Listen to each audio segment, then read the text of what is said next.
Well, here we are in the media centre of the MGM Grand Hotel. It's fight week. Conor McGregor is headlining here for the third time in succession here at the fight mecca in Las Vegas. Of course, on the card is Holly Holm and Miesha Tate. Holly Holm defending the women's bantamweight title, but Conor McGregor stepping up to welterweight for the first time against Nate Diaz. He's been as intriguing as ever, and we first saw it this week at the workouts on Wednesday afternoon.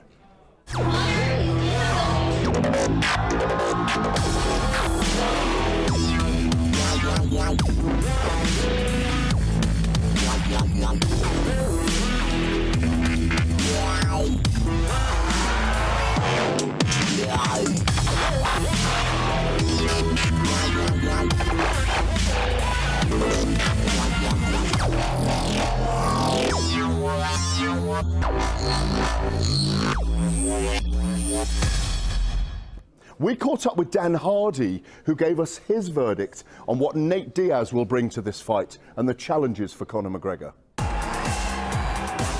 Because of the confidence that he has as a fighter and because of the confidence that he has in his skills, he's going to step in with the same tenacity that he always does. Nate is a Cesar Gracie black belt, so we know that if the fight hits the mat, he can tie people in knots. His ground game is unquestionable. Oh, he's done. Oh, he's going to break the arm. And if that doesn't work, then the Diaz style of boxing is then what does the job, because he will like to back somebody up against the fence and use his reach and range. I mean, he's got some height advantage on Conor McGregor, so he's going to be punching down. And he punches so long as well that he's going to be able to catch him on the end of his range and keep pressure on him. Underlying all of it is the psychology behind it. If Nate Diaz can step in that fight with confidence in the first round and start taking control immediately, then it's difficult to change that momentum on Nate Diaz. Beautiful! Nate Diaz has never looked better.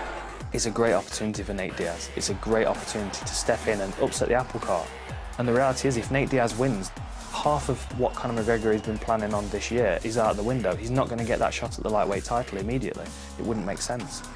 So it's a big risk for Conor McGregor to step in and take this fight on short notice, especially against a guy that is as tricky and as unpredictable as Nate Diaz. Fascinating, that, and a very important point, of course, because there's no pressure at all on Nate Diaz in this fight. It's a win-win for him, whatever happens. But late on Wednesday night, BT Sport caught up with Conor McGregor. It was late, it was intense, and it was typically Mystic Mac. Thank you once again, Conor, for joining us. Thank you for having me. It's my pleasure. You're stepping up 25 pounds to face Nate Diaz. I'm still gonna make it look easy. I just sense a scared little boy, and that's it. He shouldn't have spoke out of turn, and he certainly shouldn't have answered the phone call that day when Dos Anjos pulled out.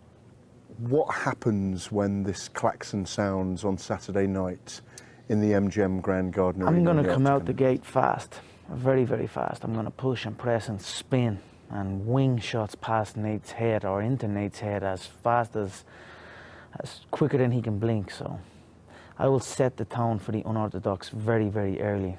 I feel there are many shots that could end the contest. The left hand, of course, is always there in uppercut, in straight, in hook form. I like the uppercut this time, the pull uppercut. I also like the Mea-Lu or the half moon, where you swing the leg like a baseball bat and dig the heel into the temple. Or the straight lead hook kicks. There are many, many shots. I hope it plays a little bit longer. I hope he can absorb some of them so I can throw some of them. Usually it only takes one or two. If he is still conscious when he hits the deck, I would crush his hips and pass his guard and look to mount him and choke him also, you know. I'm going to enjoy this fight. I'm going to paint a beautiful picture here.